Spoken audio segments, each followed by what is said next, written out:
Before we begin, if stories that shake your soul, break your heart, and stay with you forever are your kind of story, make sure to subscribe now, because what you're about to hear will haunt you, and you won't want to miss a single moment.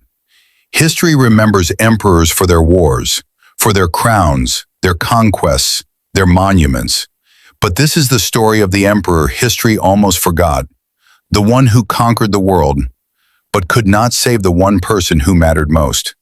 They called him Emperor Kale the Unbreakable. But no one is born unbreakable. At 18, he stood powerless as his father was put to death in the palace courtyard. Not by enemies, by his own people.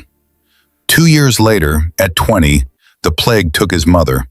No armies to fight, no swords to raise, just silence and loss. And at 21, he stopped crying, not because the pain ended, but because feeling it became dangerous.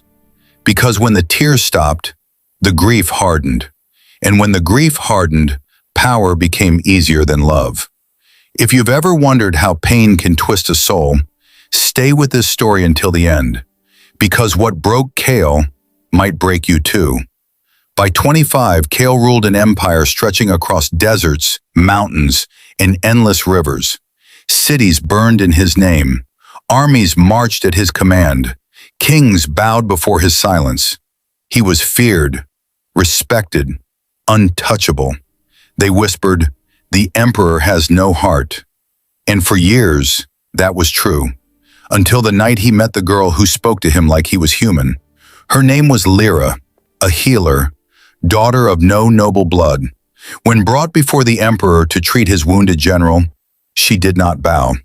The entire court froze.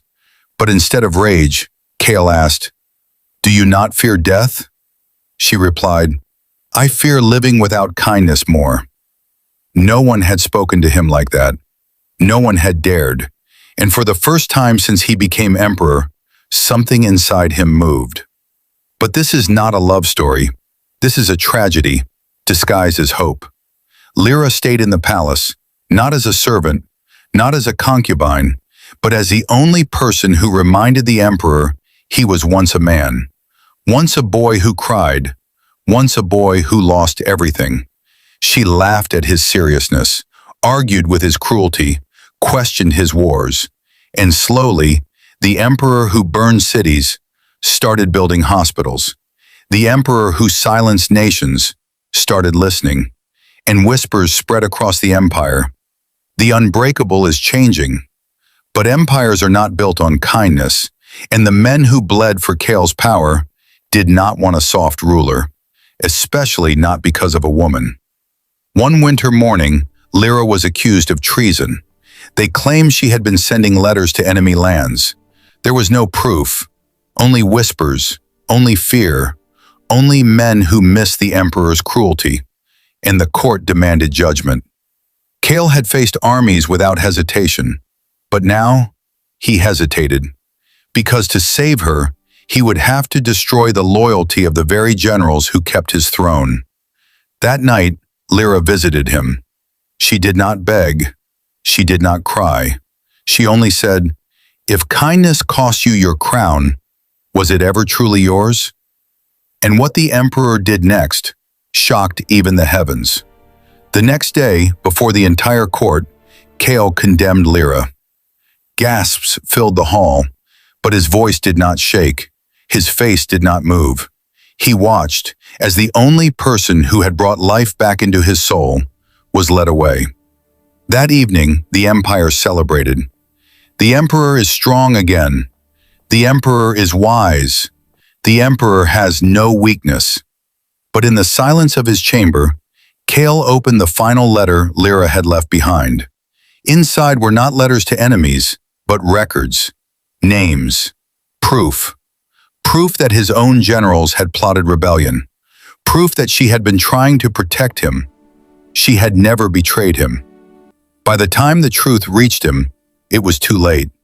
The execution had already been carried out, and for the very first time, the emperor cried. The next morning, Kale ordered the arrest of every general involved. The empire trembled. Executions followed, but something had changed. Not his strength, not his power, his emptiness. Because revenge did not bring her back. Justice did not heal him. Victory did not silence her memory.